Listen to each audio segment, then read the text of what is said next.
The phone rang at exactly 1 o'clock in the morning. That kind of call never brings anything good. It cuts through sleep like a blade, sharp and unforgiving. I reached for it in the dark, already feeling something heavy settle in my chest. The voice on the other end introduced himself as the night manager from the Grand Carlton Hotel. His tone was careful, practiced, the kind people use when they know they're about to say something that can't be taken back. He told me my wife was in the lobby. He told me the room she had checked into, room 420, was destroyed. And then he told me the damage would likely run into six figures. For a moment, I said nothing. Not because I didn't understand, but because I understood too quickly.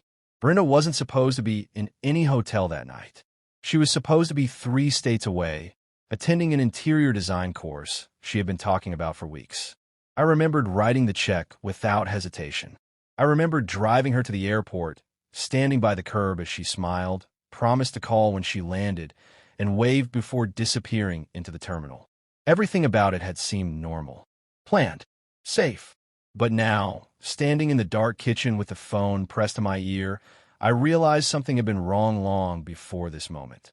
I told the manager I'd be there by morning, then ended the call. The silence that followed felt louder than the ringing had been. I stood there for a long time. 19 years of marriage doesn't collapse all at once. It cracks, quietly at first, almost politely, and then, one day, the cracks meet in the middle. We had built a life together. I started my construction company with 1 truck and a borrowed nail gun, working until my hands ached and my back refused to straighten. Over time, that small beginning turned into something real, something solid.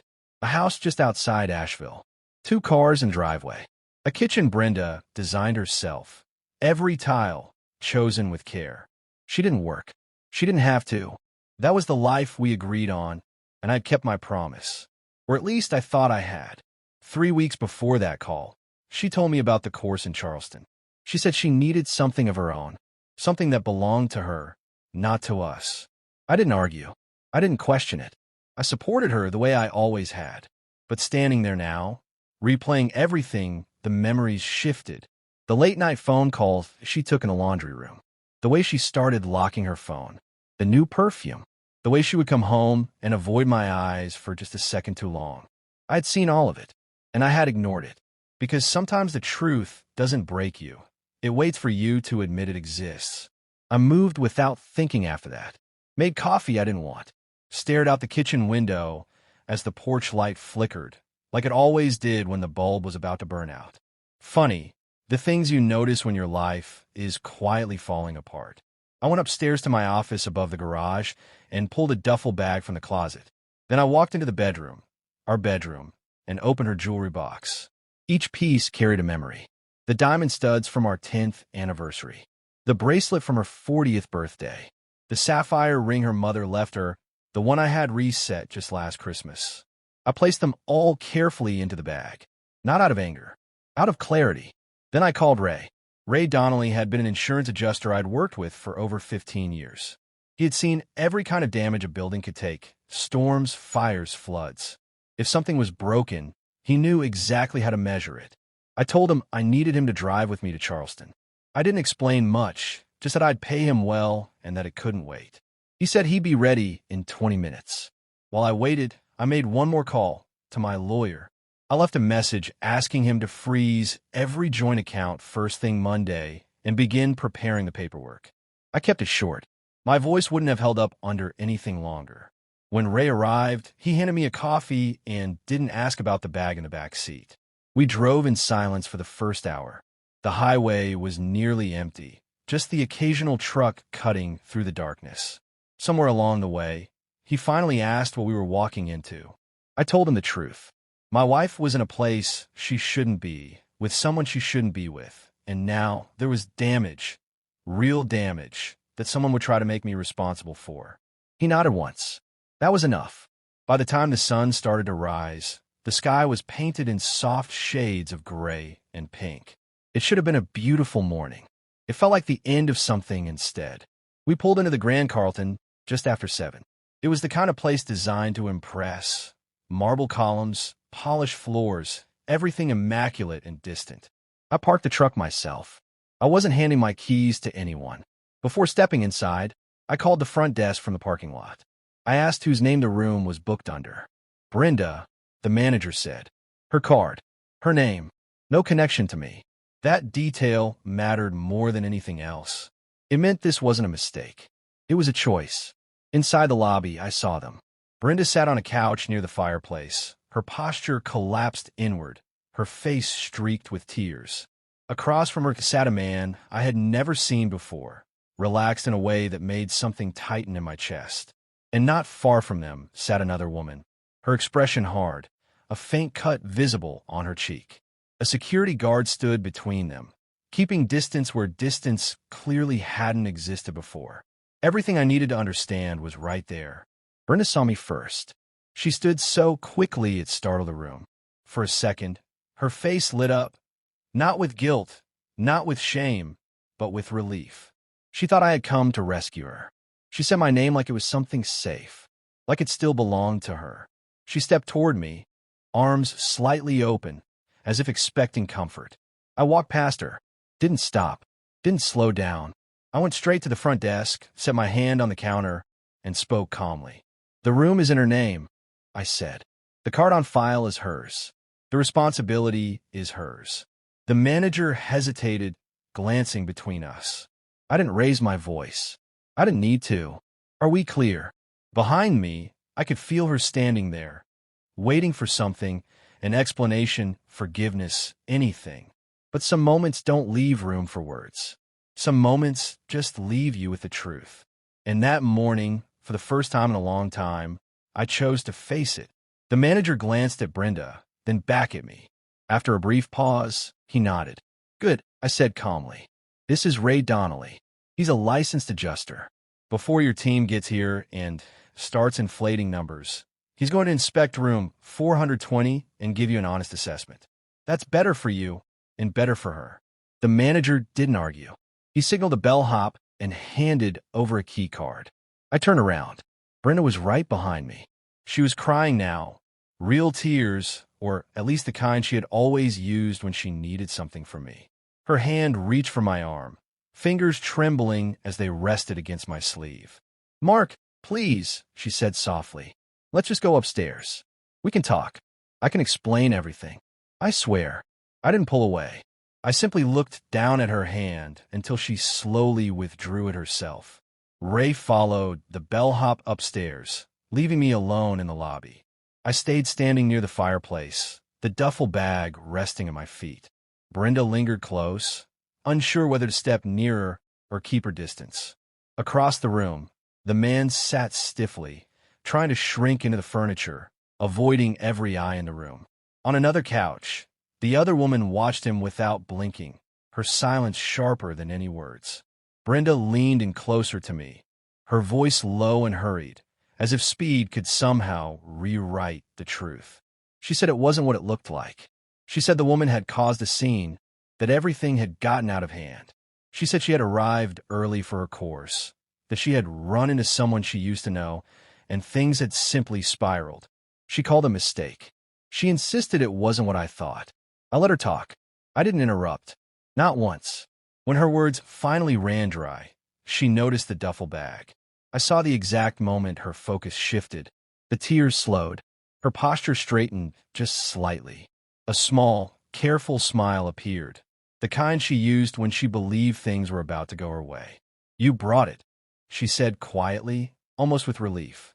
Mark, thank you. I knew you wouldn't let this get worse. I knew you'd take care of it. She thought I had brought money. She thought I had come to fix everything the way I always had. I bent down, picked up the bag, and held it out to her. She took it with both hands, clutching it close like something valuable. She turned slightly away from the room before unzipping it, just enough to look inside. I watched her face. The smile faded first. Then the color drained from her skin. Her hands began to shake. When she looked back at me, her lips parted, but no words came out. I gave her a moment to understand. Then I spoke. You thought I brought money, I said evenly. No, I brought you your jewelry. Because in my house, those don't belong there anymore. I paused, letting the words settle. And neither do you. I didn't raise my voice. I didn't need to. The entire lobby had gone quiet. The manager pretended to shuffle papers behind the desk. The man on the couch stared at the floor like it might swallow him whole. The other woman watched me, and for the first time, the tension in her face eased just slightly, almost like recognition. Brenda made a sound, somewhere between a breath and a word. "Mark, you can't," she tried again. "We can't just end this like this. We need to talk." "We're done talking," I said. "Ray will give you the final numbers. The hotel knows where to send the bill. My lawyer will handle the rest." I turned toward the door. This time, she grabbed my arm with both hands, holding on tightly. "Please," she said, her voice breaking. "Please don't do this." I looked down at her hands, then at her face. 19 years. "You should let go," I said quietly. After a moment, she did. I walked out into the morning without looking back. The sunlight was harsh and unforgiving, flattening everything it touched. I sat in the truck with the engine off, hands resting on the steering wheel, letting the silence settle around me. About 40 minutes later, Ray came out. He climbed into the passenger seat and set his clipboard down with a long exhale. "Sprinkler system was triggered," he said. "Looks like it was hit during the argument.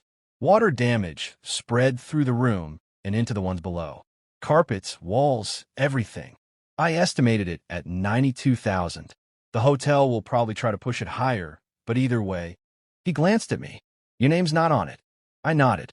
He studied me for a second. "You holding up?" I didn't answer. I just started the engine. We drove for a while before he spoke again. "I've seen a lot of situations like this," he said. "Most people don't handle it the way you did." I kept my eyes on the road. "It doesn't feel like strength," I said after a moment. "It feels like putting something down, something I didn't even realize I'd been carrying." Ray nodded and didn't press further. When I dropped him off, it was close to noon. He shook my hand a little longer than usual. "Call me if you need anything," he said. I drove the rest of the way home in silence. The house looked the same from the outside. Nothing had changed. But the moment I stepped inside, it felt different, like walking into a place that remembered you, but no longer belonged to you. The dog was asleep by the back door, undisturbed. I moved through the room slowly. Then I started packing her things. Not angrily, not carefully, just steadily. Clothes into suitcases, shoes into boxes, framed photos into a storage bin. Every item that carried her presence, piece by piece, until there was nothing left of her in the spaces we had shared. I placed everything in the garage and locked the door behind me. Then I called my lawyer. He answered on the second ring. I told him everything. He listened quietly, then said, "The house is in your name. The company is yours. The accounts you protected years ago are secure. Legally, you're in a strong position." "I don't care about strong," I said. "I care about finished."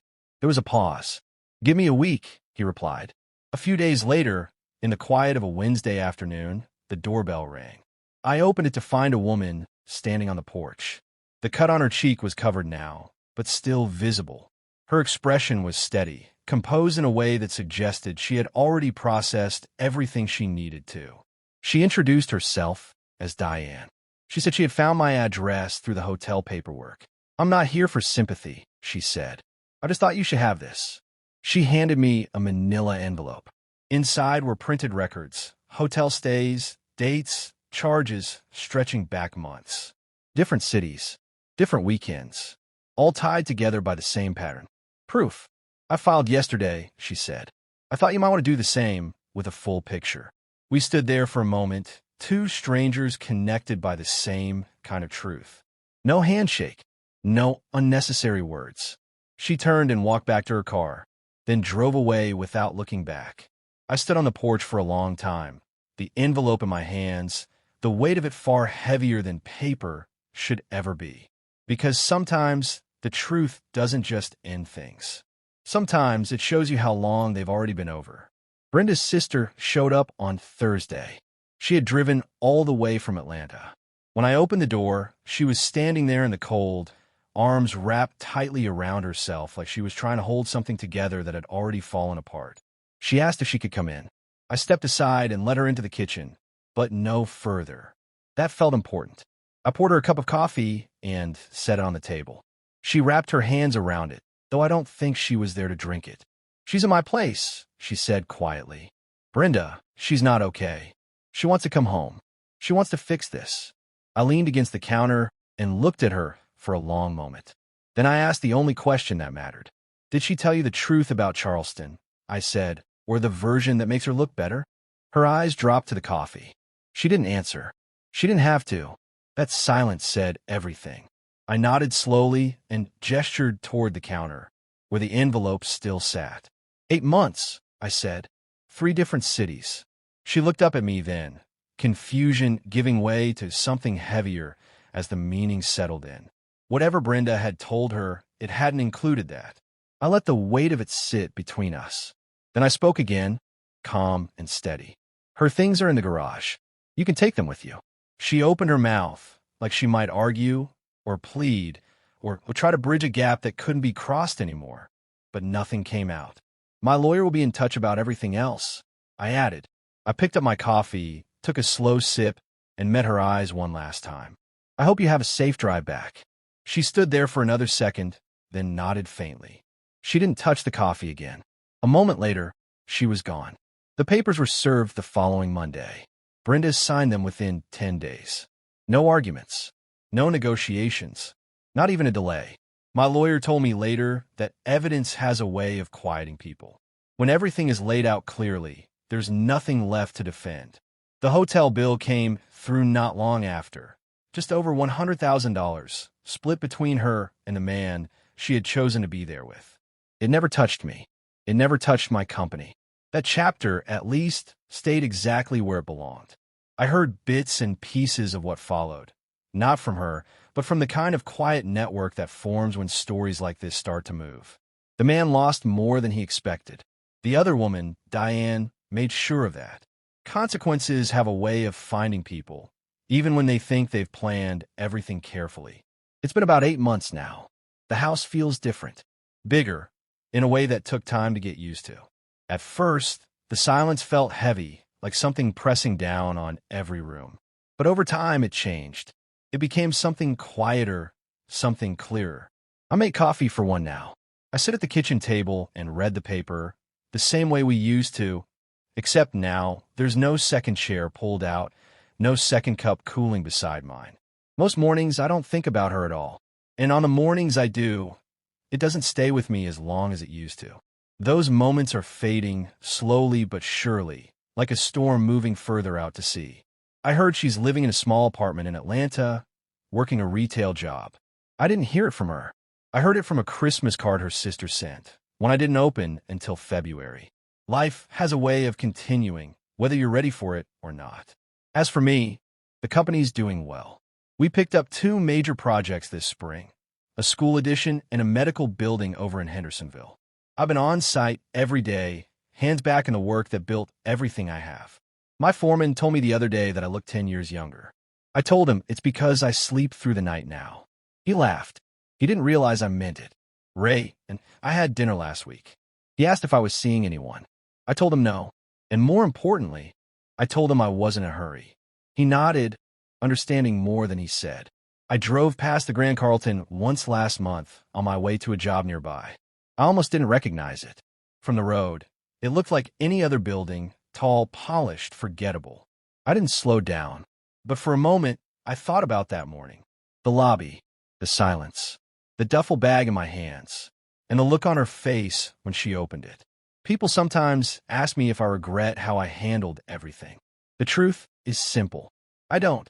A man can spend years carrying someone, supporting them, believing in them, building a life around them.